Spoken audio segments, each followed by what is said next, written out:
we doing? So I kind of wanted to start out, which I know I only got 15 minutes, so I'm gonna try and chop things up a little bit. But when I was 13, and this is kind of how my mindset works. When I was 13, I was diagnosed with an eating disorder, and so I was addicted to that, and then I was addicted to a drug addiction, right? So with that addiction, your mind keeps going. You keep thinking, what am I going to do next? What am I going to do next to help out this family? So before, my mind was thinking, what am I going to do next to lose weight? What am I going to do next to find my drug that I need before I wake up? Constantly thinking, right? Constantly planning, going through my phone. Who am I going to call to find what I need? What am I going to eat tomorrow to make sure that I'm still losing weight? So I am constantly thinking in my mind. My mind never stops thinking, and it goes into this. So I didn't want to be that person.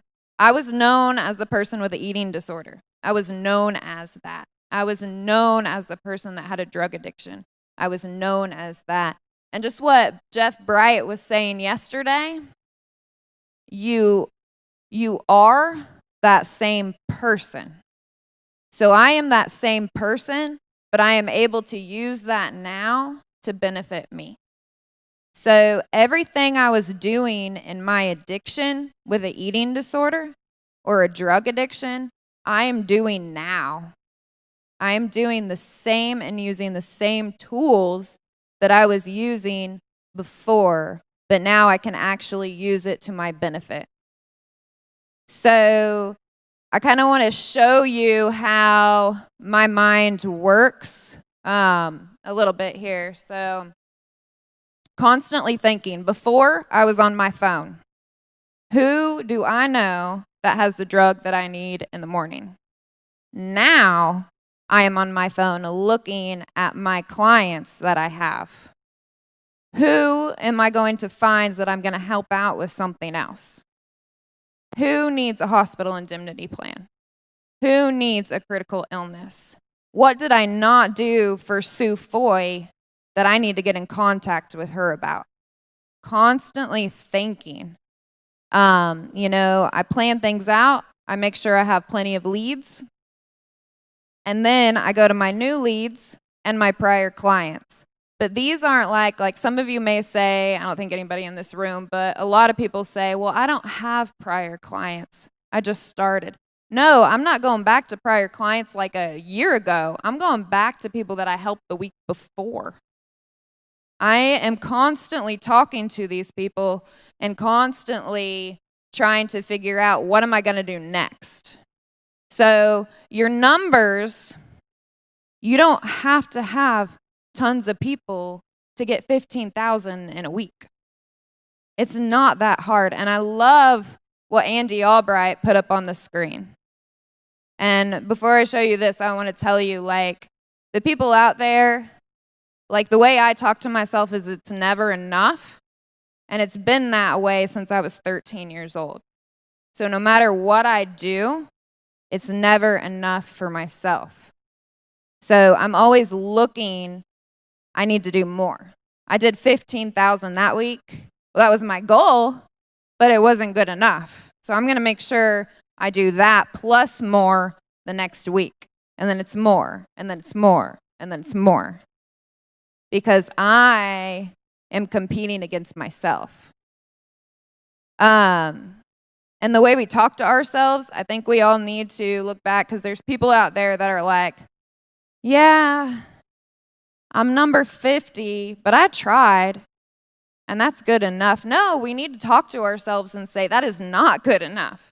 I know I'm better than that. I don't want to be 50. I don't want to be number 50.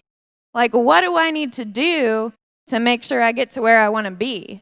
So we can't talk to ourselves saying, oh, well, it's okay. Talk to yourself and say it's not okay. I am harder on myself than anybody can ever be. And that's how I do what I do. So it doesn't matter what people tell me, it's what I feel about myself. And I love what Andy Albright showed up here. So I was a waitress and a bartender, as you guys know. And like when he showed this, it made sense to me exactly. Okay, so waitress and a bartender. Here's the table. They order their meals. Okay, so they're ordering their meals. They got their drinks, yada, yada, yada. And then you say, somebody orders an alcoholic beverage. All right? So you say, do you want to double with that? Starts with $100. Let's just say $100. All right, so you're going to get a tip off that $100. Instead of giving them a mint, I offer them a double. Then I offer them dessert. Then I offer them coffee with their dessert. Then I offer them something to go. Do you want to take anything with you for later? Right? I mean, I'm always trying to do as much for that table as I possibly can. So, same with what we're doing here. I've done the same thing that I did for 13 years. So, here, I have a family. One person sends in a lead. All right, one person sends in a lead. I help out that person for that lead. And then I'm constantly thinking about what am I going to do for that person? All right, what else am I going to do for that person just by talking to that person? Without even getting the lead out for 15 minutes, you know so much about that person just by building rapport, right? Do they have grandkids? So I'm going to go back to that one person, ask them about their grandkids, make sure their grandkids are taken care of.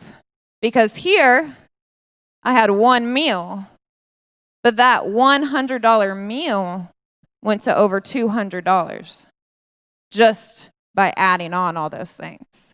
It's the same exact thing we do. Like, I'm not a genius, right? But I was a waitress. And it's so simple, I think we overlook those things. So I got my one person. I know she told me about her grandkids. I know she loves her grandkids. So I'm helping out those grandkids.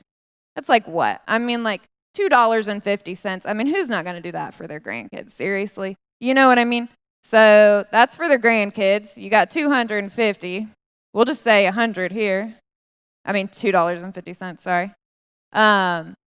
Then she told me that her husband was diagnosed with cancer. So what am I going to say to her? I'm going to say, so you saw what your husband went through. Wouldn't it have been great if I was here before? Because if I was there before, I could have made sure, if I had met you guys before, I could have made sure that when he was diagnosed with cancer, he's going to get a check in his name for $20,000. And you know how much that would have helped you out. So I can't fix that fact, but I can make sure that the same thing doesn't happen to you. And when it does, we're going to make sure that we're prepared. And then you're not going to be sitting here struggling for bills. You're going to be sitting here with a check for $20,000. We can't change the past, but we can help people out in the future. So then I sell the same woman a cancer policy. Okay? Then I go back. And what I say, I mean, like these products that we're getting is crazy. I mean, we just keep getting new products that we can help people out with even more. Even more. So I helped her out with grandkids. I helped her out with the cancer policy. Now, guess what we have? We have hospital indemnity. So she doesn't just have to get cancer to get paid $20,000. She can just now go into the hospital, stay there for a few days, and get a check in her name that she can use however she wants. And so you're making money. If she has cancer, we got this person covered. If she dies, we got her family covered. If something happens to her grandkids, we got that covered. Like, there's no stopping to how much we can do to help out one lead. And so I think that's like, some people help out that one person and then they move to the next, and then they tend to forget, what else did I miss that I could have done for that one person? So instead of doing $100 for one lead, all this stuff added up, that can equal about $350 off that one person. So, hospital indemnity here. What else can we do? We can do annuities. We can get our ERS system, help those people out. Like, it's the exact same thing that I was doing as a waitress and a bartender. Do you want to double? Do you want to double? Do you want dessert? Do you want food to go? And here I'm doing the exact same thing with that one table. Do you want dessert? Do you want a double? Do you want food to go? Do you want coffee? Same exact thing. So there's so many things that we can do to help out one person. And before you know it, just off like 10 families, or even 5 families for that matter. Yeah, 5 families for that matter. You can get $15,000 off just 5 families. And do I sell to every single person I get? No, I do not. Do I sell when I'm doing telesales or meeting somebody in person? Do I sell to every single one of them? No. But the ones I do, I'm doing several different things for. And so that's kind of, and then when we started doing HMAs, you got that too. HMAs, right there. So it started off with one cell, then you got 1, 2, 3, 4, 5, 6. 6 off that one person. And so many of us are just stopping off that very one sale and not finishing. Because, and I'll tell you this, it was a story and it kind of goes with it exactly. So I have these clients when I very first started, and Mike told me, you can start doing your reviews. You need to do your reviews. So I did that, and I helped out so many people just doing my reviews, and I'm like why are we waiting for like our yearly reviews? Why aren't we going back to these people before to help them out with even more? And so that's what I kind of did. I mean, I'm going back, but there was this one client that I went back right when I started learning about the critical illness, the cancer policy, because my dad was diagnosed with cancer. And so I started going back to every single one of my clients, telling them how it benefited my family, how it helped out my mom and dad. They don't have a lot of money. So I know that it can help out other people. So I went back to my client to help him out with the critical illness cancer policy, and it was too late.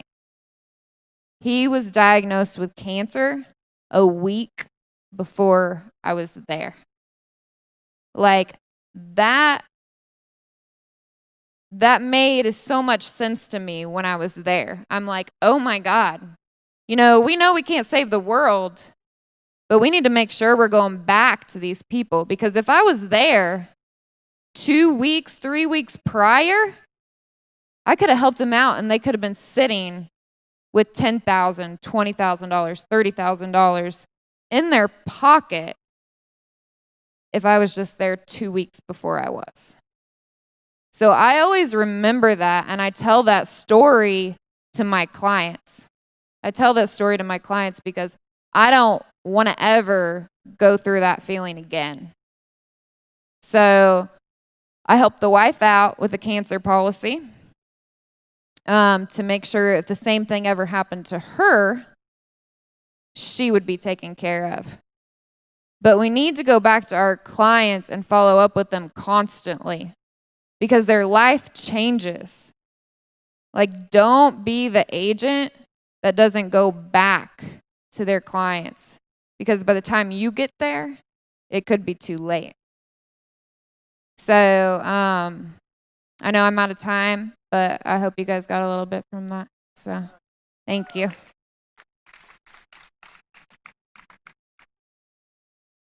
I don't know who's next.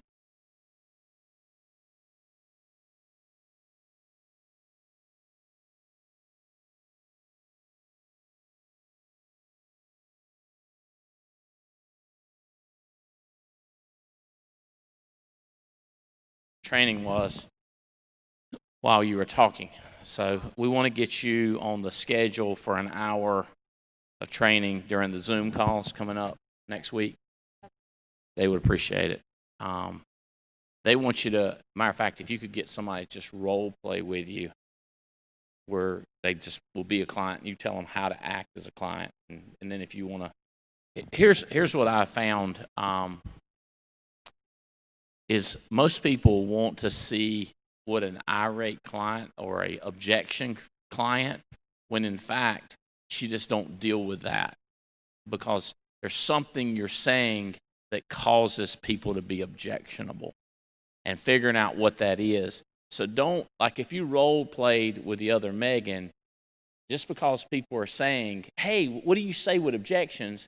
Then you role play with her doing objections. That's not where the problem is. You know what I mean? Like, you need to show them how to not deal with objections, because you just don't get them. In other words, you need to answer the question that they should be asking you, not answer the questions they're asking. Don't get tricked into that. Does that make sense? Okay, thank you. She loved talking to you. Belle Krause, thank you. So maybe she's the one that you get to role play. Okay, give her a hand. Good job, Megan Wood.